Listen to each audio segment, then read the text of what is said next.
मनसे आणि भाजपा युती होईल अशा देखील गेल्या 8 दिवसांपासून चर्चा सुरू आहे, कशी काय? आनंदाची गोष्ट असेल. मनसे आणि भारतीय जनता पक्ष जर युती झाली तर आम्ही त्याचं स्वागतच करू.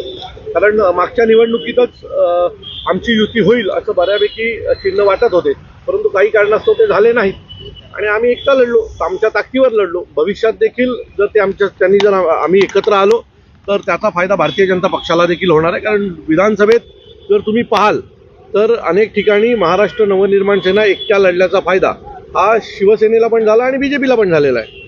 सो बघूया नजीकच्या काळात कशा प्रकारचे निर्णय होतात.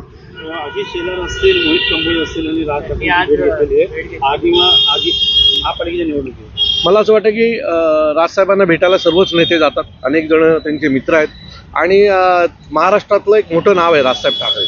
त्यामुळे आज आशिष शेलार मंत्री आहेत, मोहित कंबोज भेटायला गेले असतील, तर मला असं वाटतं की सन्माननीय राजसाहेबांना भेटायचा प्रत्येकाला अधिकार आहे आणि त्यांच्याकडून महाराष्ट्रातल्या विविध विषयांवर त्यांची चर्चा झाली असेल. मला वाटतं हे नवीन नाही आहे. आशिष शेलार अनेक वेळा सन्माननीय राजसाहेबांना भेटायला गेलेले आहेत. सर, पाहायला गेलं तर शिवसेनेकडनं देखील शिंदे गटांना बोललं जातं की मनसेमुळे देखील आमचे काही उमेदवार पडले. योगेश प्रधानांचं म्हणणं आहे की एकत्र यावं, मात्र त्यांनी आमच्या नेत्याबद्दल बोलू. मला असं वाटतं की आता मागे जे झालं ते विसरून आम्हाला पुढे जायचं आहे.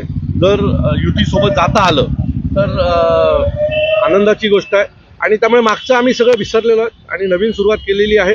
भारतीय जनता पक्ष युतीमध्ये महाराष्ट्र नवनिर्माण सेना जर आली तर त्यांची देखील ताकद वाढणार आणि आमची देखील ताकद वाढणार. मागील काळामध्ये ज्या त्या युती जी आहे ती एकनाथ शिंदेमुळे तुटली होती, त्याविषयी काय वाटतं? खरंच काय नेमकं कारण असं होतं? मला वाटतं याच्या बाबतीत या कुठल्याही बैठकीत आम्ही कोणी उपस्थित नव्हतो. त्यामुळे सन्माननीय राजसाहेब ज्या वेळेला या बाबतीत मेळावा घेतील आणि त्यावेळेला बोलतील त्यावेळेला ती भूमिका स्पष्ट असेल. त्यामुळे जर तरला आता उत्तर